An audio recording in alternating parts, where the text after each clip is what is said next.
மிஷினை வச்சு தள்ளிட்டு போனானுங்க. மிஷினை வச்சு தள்ளிட்டு போயிட்டானுங்க. எல்லாம் வந்து எம்பிஎஸ்ஏக்காரெல்லாம் கம்பு எடுத்துக்கிட்டானுங்க. ஒரு கம்பு. போலீஸ்லாம் வந்து பெரிய எஃப்ஆர்யூ வரைக்கும் வந்துருச்சு. இது ஒரு சின்ன கோயில் பாருங்க. 100 போலீஸுக்கு வந்து வேற வேலையே இல்லையா? 100-200 போலீஸுக்கு என்ன இந்த இடத்துல தான் வேலை? கவர்மெண்ட் சம்பளம் கொடுக்குதா? எம்பிஎஸ்ஏக்காரனுக்கு வந்து இந்த கோயில் உடைக்க தான் சம்பளம் கொடுத்துருக்கா கவர்மெண்ட்டு? அவனுங்களாம் டெவலப்பர் கை குளிக்குங்க. டெவலப்பருக்காரன் சொல்கிறான்னு சொல்லிட்டு வரணும். இப்போ வந்து இந்த டெவலப்பர் கூட இப்போ இடையில வந்தான ஒரு 3 நாளுக்கு முன்னுக்கு வந்துட்டு சொல்கிறான், திருப்பி எம்பிஎஸ்ஏ கூப்பிட்டு உடைக்க போகிறான் இந்த கோயிலை, இதை உடனே கிளியர் பண்ணியாங்க அப்படிலாம் சொல்லி கூப்பிட்றாங்க. சரி, உங்களோட குலதெய்வம், நீங்கள் எங்கன்னா நாங்கள் ஒரு இடம் தரோம், இதுக்குள்ளே செலவு தரோம், நீங்கள் முறைப்படி போயிட்டு நீங்கள் எங்கன்னா வச்சு இதை கும்பிடுங்க, வழி நடத்துங்க சொல்லியிருந்தோம். நம்மளும் சரி அதுக்கு தகுந்த மாதிரி நம்மளும் ஒரு சிந்திச்சு சரி நம்மளும் பெரியவங்களை கலந்து முறைப்படி நம்ம என்ன செய்யணுமோ அதை செஞ்சுருக்கலாம் பாருங்க. இப்போ வந்து இவங்க வந்து அராஜகரமாக ஒரு சொந்தமாக ஒரு அராஜகரம் பண்ணிட்டாங்க. இப்போ இவங்க வந்து அராஜகரமாக நடந்துக்கிட்டாங்க. இவங்களால் என்ன செய்ய முடியும்? இவனுங்களால் என்ன செய்ய முடியும்? இவனுங்க ஒரு தமிழனை வந்து இழிவாக நினச்சிட்டானுங்க அந்த நாட்டில். இதே அராப்பில் இந்தமாரி பாகிஸ்தானில் இந்தமாரி ஒரு பள்ளிவாசலை உடைச்சிருந்தா இவனுங்க சும்மா இருப்பானுங்களா? இங்கேயே உடைச்சிருந்தா சும்மா இருப்பானுங்களா? அப்போ வந்து இதுனா தமிழெல்லாம் வந்து இழிச்சவாதானா? இது வந்து இழிச்சவாதானத்தை காட்டுது.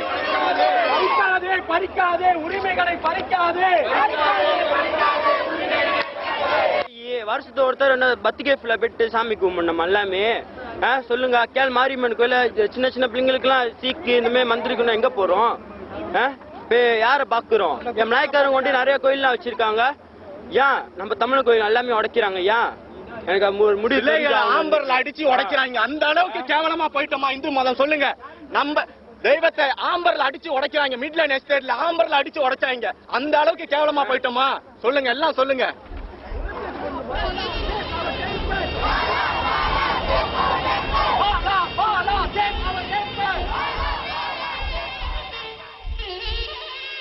இந்த கோயில் உடைக்கிறது சம்பந்தம் வந்துட்டு தவறான சில தகவலை வந்துட்டு சில தரப்புகள் வந்து கொடுக்குறாங்க. கோயில் உடைக்கிற காரணம் வந்து மூளை நம்ம ஆள் வந்துட்டு கோயிலாம் கட்டியிருக்காங்க, மரத்துக்கையில கட்டுறாங்க, அதனால தான் அரசாங்கம் உடைக்குது. அது வந்து ஒரு உண்மையான ஒரு விஷயம் இல்லைங்க. ஏன்னு சொன்னாக்கா, இந்த கோயில்கள் வந்து ஏற்கனவே உள்ள கோயில், முன்பு பிரிட்டிஷ் காலத்திலேயே உள்ள கோயில்கள். இது வந்துட்டு இன்னைக்கு வந்துட்டு அரசாங்க மேம்பாட்டு திட்டத்தில் வந்துட்டு ரோடு பில்டிங்ஸ்லாம் வருது. அப்போ ரோடு பில்டிங்ஸ்லாம் வரும்பொழுது இந்த கோயில் வந்து உடைப்படுது. இவங்க வந்துட்டு தவறா கோயில் கட்டுறாங்க, இல்லீகலா கோயில் கட்டுறாங்க. இல்லீகல்ங்கிற கோயில் கிடையாதுங்க நம்ம நாட்டில். எல்லா ஆலயங்களும் வந்துட்டு ஆர்டிகல் 11 ஃபெடரல் கான்ஸ்டிடியூஷன் கீழே பாதுகாக்கப்பட்டிருக்குது. அப்போ மேம்பாட்டு திட்டம் நடக்கும்போது இந்த கோயில் வந்து புது நிலத்தை கொடுத்து நீங்க அங்க மாறிங்க, அதுக்குள்ள பணமும் கொடுத்து நீங்க இந்த இடத்துல போயிட்டு புது கோயில் கட்டிங்கன்னு சொல்லணும். இல்லைன்னு சொன்னா அவங்களோட பிளானிங் அவங்க மாத்தி ரீஅலைன் பண்ணி வேற ஒரு ரோடு வந்து வேற இடத்துக்கு போற மாதிரி அவங்க செஞ்சு ஆகும். கோயில் வந்து ரெஜிஸ்டர் பண்ண வேண்டிய அவசியம் கிடையாது. ஏன்னா சொன்னா இந்த கோயில் வந்து ஆர்டிகல் 11 ஃபெடரல் கான்ஸ்டிடியூஷன் கீழே தான் இருக்குது. அப்போ நம்ம தனியா போயிட்டு அதை ரெஜிஸ்டர் பண்ண வேண்டிய அவசியம் கிடையாது. ஆனா கோயில் வந்து ரெஜிஸ்டர் பண்ணல, அதனால தான் உடைக்கிறாங்க அப்படின்னு சொல்றதும் தவறு. ஏன்னு சொன்னா கோயிலை ரெஜிஸ்டர் பண்றதுக்கு எந்த ஒரு ப்ரொவிஷனும் இல்லை சட்டத்துக்கு இல்லை. சிலவங்க சொல்றாங்க ஏன் கோயில் ரெஜிஸ்டர் பண்ணியாச்சு அப்போ உடைக்க மாட்டாங்க. அதெல்லாம் தவறான ஒரு விஷயம். ஏன்னு சொன்னா கோயிலை நீங்க ரெஜிஸ்டர் பண்ணது கோயிலை ரெஜிஸ்டர் பண்ணல, நீங்க வந்து ரெஜிஸ்டர் பண்ணது ஒரு அக்டா பொதுவான் கீழே சொசைட்டிஸ் கீழே நீங்க வந்து ஒரு அமைப்பை தான் ரெஜிஸ்டர் பண்ணிருக்கீங்களே தவிர கோயிலை ரெஜிஸ்டர் பண்ணல. உண்மையா அந்த கோயில் சேஃபா இல்லையான்னு சொல்றதுக்கு அந்த கோயிலை வந்து கெசெட் பண்ணி ஆகணும். அரசாங்கம் வந்துட்டு இது வந்துட்டு கோயிலுக்குன்னு ரிசர்வ் பண்ண நிலம் அப்படின்னு சொல்லி கெசெட் பண்ணி கொடுத்தா தான் அந்த கோயிலுக்கு பாதுகாப்பு.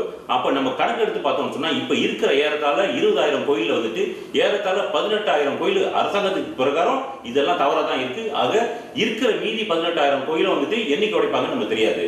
நம்ம வந்து ஒரு தவறான எண்ணத்துல இருக்கிறோம்.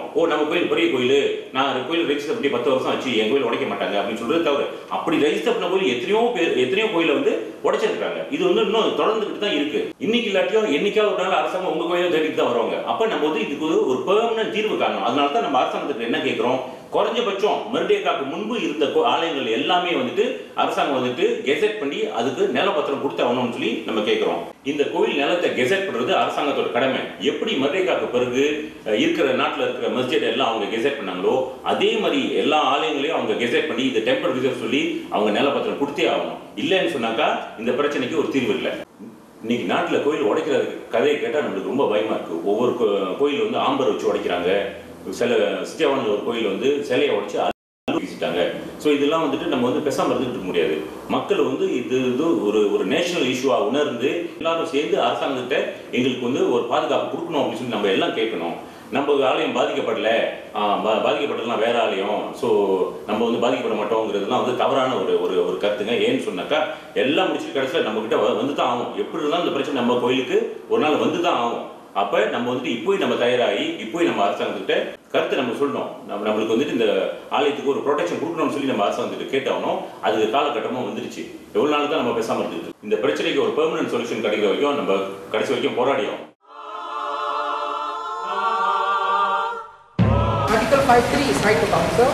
Article 11 is freedom of religion, front page. And then Article 4, the next one, Section 295. On basically, in simple terms, there was a temple demolition where the lawyer and few others were arrested and beaten up by the authorities.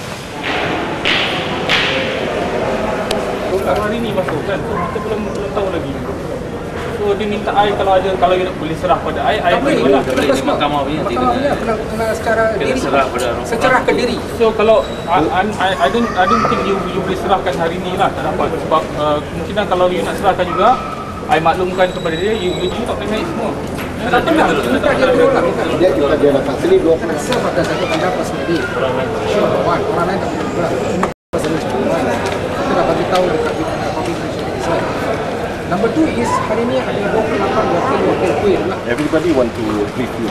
Agree. We are also But the we can people see everybody except us. are here to see. Make a decision. We don't want him to make a decision. We just want him to come down for 5 minutes and receive the congratulations. Everybody is right now. So we wait lah. We'll wait for him. We're not doing anything. I don't think we're doing anything wrong here by waiting for him. So you not serve. Okay, you not serve. ini ada notis usul dengan affidavit sokongan atas nama sendiri, orang lain tak boleh terima. Okay. Tapi dia tak faham, tak mau dengar. Tapi yang Cik Isyak boleh lah. கொடுத்த unit Proceed, sir. jadi acknowledgement lah. Because they're not allowed to come in. Kita 28 dapat. Ada yang nak road clear.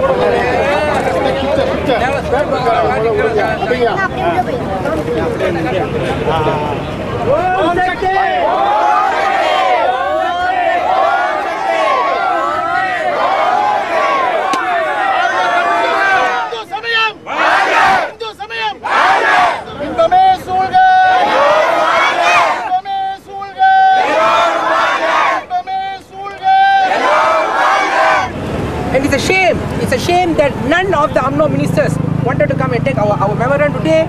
Pala in the UMNO General Assembly, closing assembly says he is Prime Minister for all Malaysians. Aren't we Malaysians? Yes. He can't even send one of his ministers to come and take our memorandum today. This is Malaysia. This is the true Malaysia. Struggle, we take it as the last attempt. We have already written 50 letters to the Prime Minister, to the Attorney General, to the Law Minister, to everybody else, to the Menteri Besars. No response. They don't care. They say we will continue breaking your temples. This does not happen in any other part of the world. Okay? And Hindu temples, you see the last page of the letter, there are 1, 2, 3, 4, 5, 6 Hindu temples being relocated next to a sewerage tank. Hindu temples being forced to relocate next to a sewerage tank has not happened to any other place of worship. Let it be a temple, a masjid, a Chinese temple, in any other part of the world. This has never happened. Okay, it only happens to Hindu temples and it only happens in Malaysia. Welcome to Malaysia, tahun 2007. Lawat Malaysia here, come and see this for yourself. We will show it to you. And they say, Malaysia, truly Asia, this is what they mean. They break Hindu temples.